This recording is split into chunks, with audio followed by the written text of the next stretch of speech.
Hello students, now we'll discuss the next part of the alcohols, phenols and ethers chapter, and in this we discuss the reaction of alcohols, that is reaction of alcohols which involves the cleavage of CO bond of alcohols, and in this first of all we discuss the reaction of alcohol with hydrogen halide.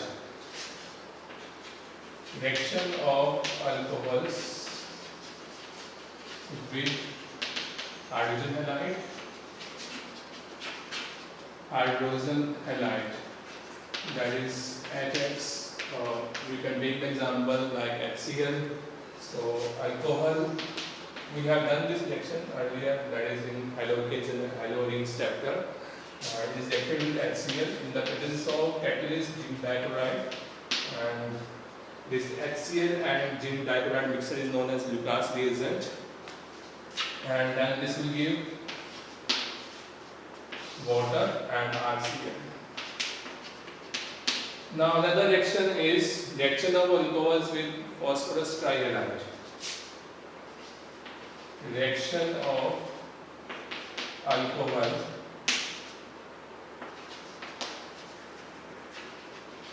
with phosphorus trihalide, and we have already done this reaction, that is in halogens and halorines chapter. So what is this reaction? ROH, it is reacted with phosphorus trihalide, and then this will give 3RX plus H3PO3, where X can be chlorine, that is chlorine or bromine, right? Now next section is dehydration. Dehydration is removal of water from alcohol molecule. So third reaction is dehydration of alcohols.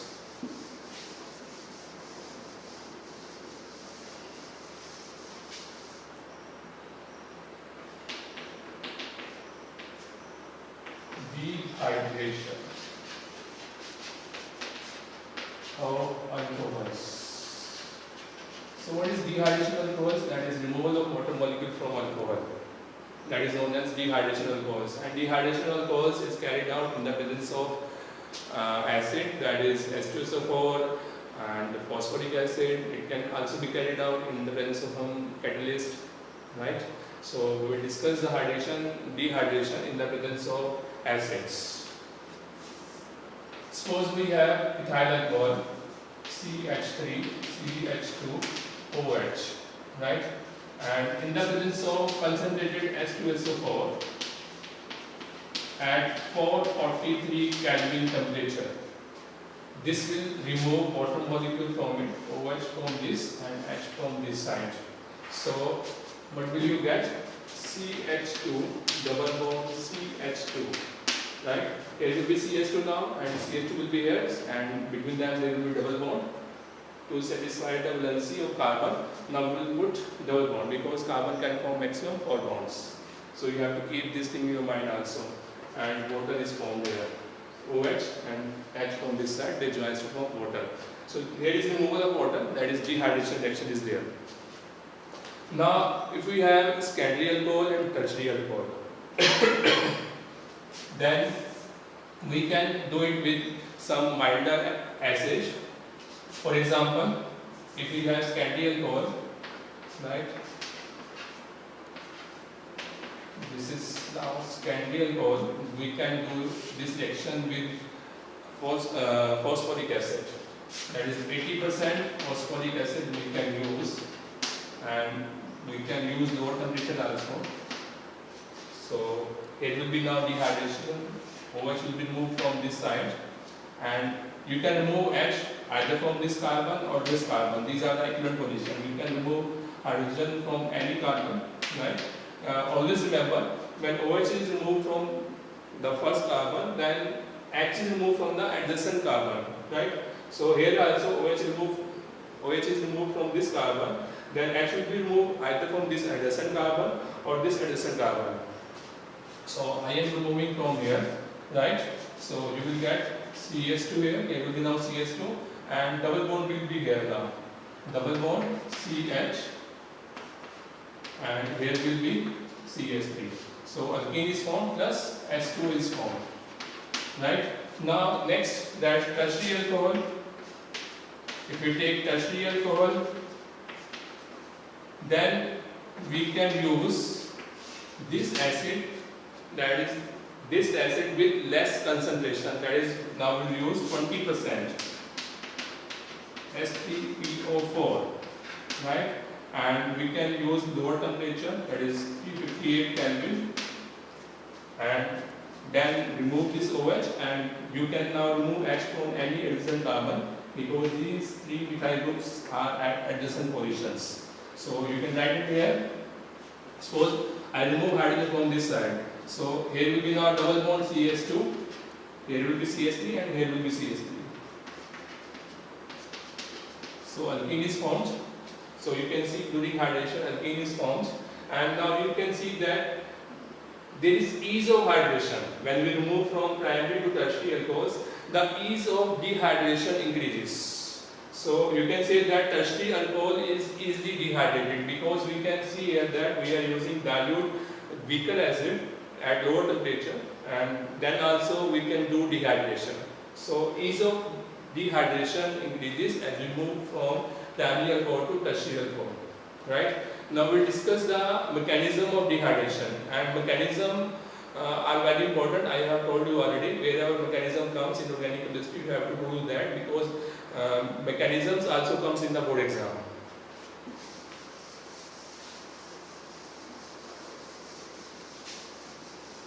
So mechanism of dehydration, right?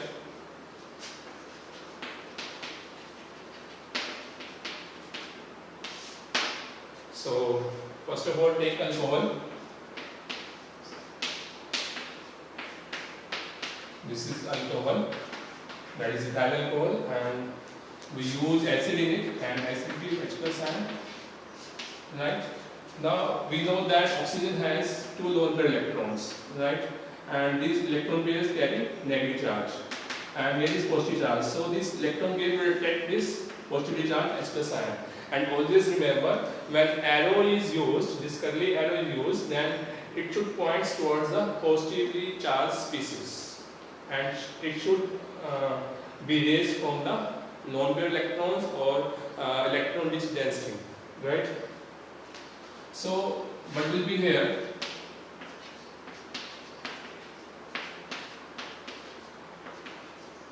Now this H+ ion will get bonded to this oxygen.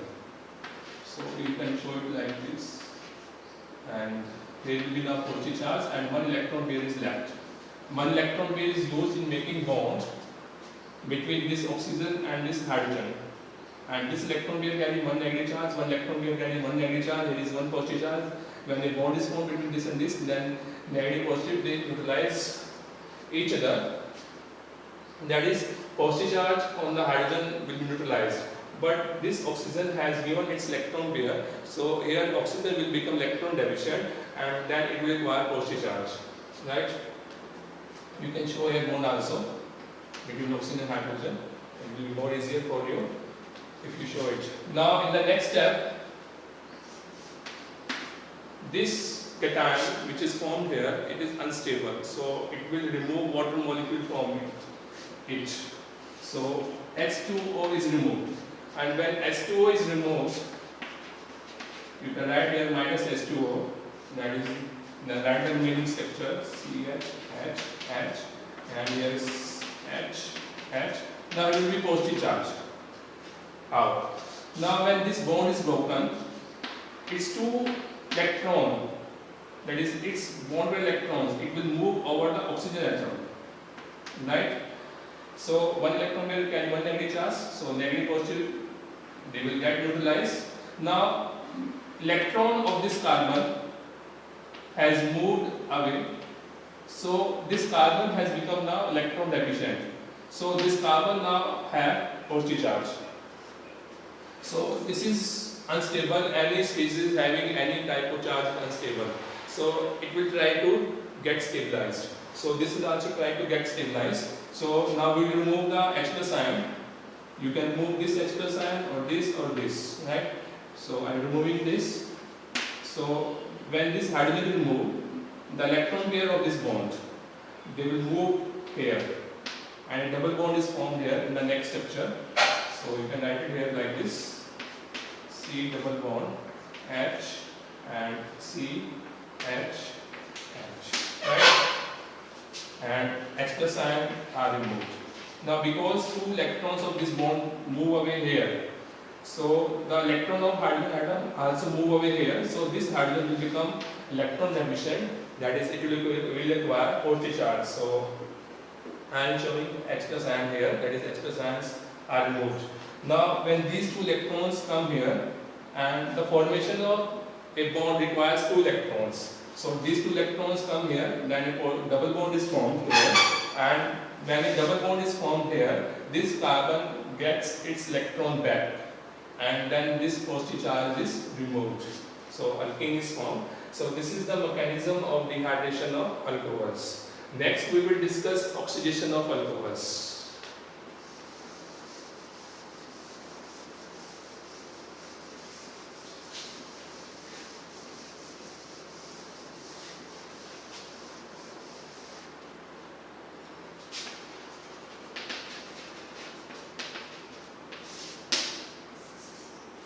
Now oxidation of alcohols means removal of hydrogen of alcohols and then adding oxygen in alcohols. For example, RCH2OH, this is alcohol, and when oxidation is done, oxidation is also known as removal of hydrogen, it is also known as addition of oxygen. So first we remove hydrogen, one hydrogen from this carbon and another hydrogen from this carbon, right? Then what is left? RCHO, that is aldehyde is formed. Now in the next step of oxidation, oxygen is added in aldehyde in the next step of oxidation. So what is formed? RCOOH, that is carboxylic acid is formed. Now this oxidation is carried out in the presence of certain reagents. For example, anhydrous chromium trioxide and KMnO4, that is alkaline or acidic or neutral KMnO4, acidic potassium dichromate, and PCC. PCC is what? It is pyridinium chlorochromate. Pyridinium chlorochromate. PCC, it is a mixture of pyridine. It is a mixture of pyridine, HCl, and anhydrous chromium trioxide. Right? Okay. Now these two oxidizing agents, these are strong oxidizing agents. These are strong oxidizing agents, and when the oxidizing agents are used, then we get carboxylic acid. Right? And when we use this chromium trioxide and PCC, these are known as mild oxidizing agent, and when these are used, mild oxidizing agent, and when these are used, then we will get aldehyde, right? So always remember which oxidizing agent gives aldehyde or which gives carboxylic acid, right? So we will discuss furthermore about this. That we will take example now.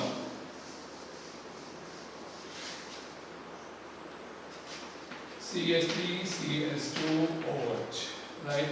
Here we can use anhydrous chromium trioxide, or we can use PCC, right? So we can remove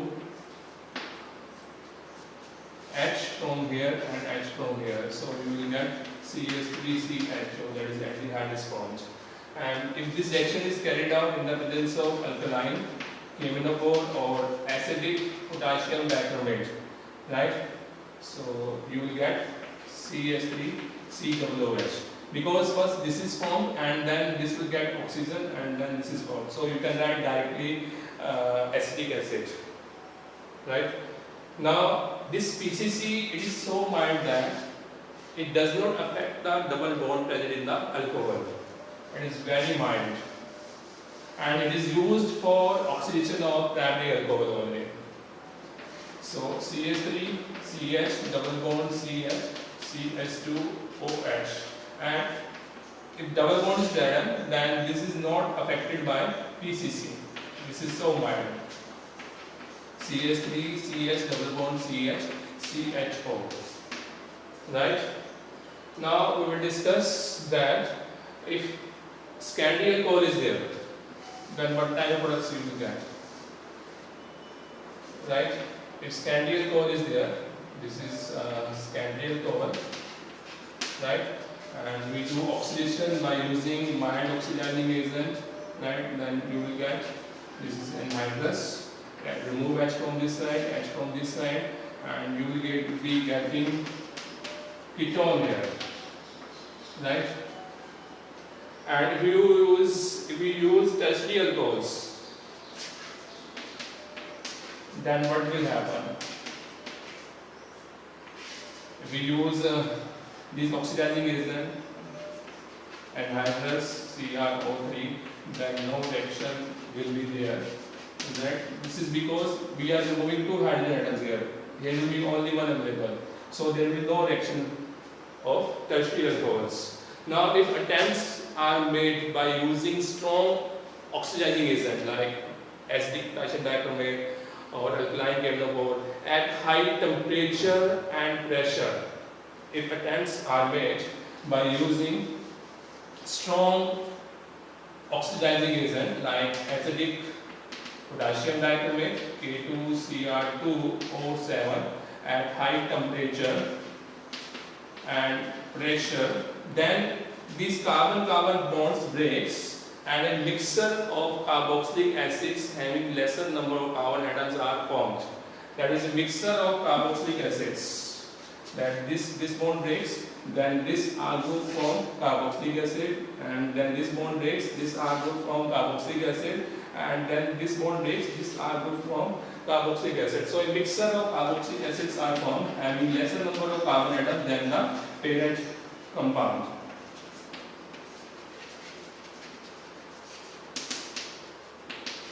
Right? Now the dehydration can also be carried out if we pass alcohols vapors over heated copper at 573 Kelvin.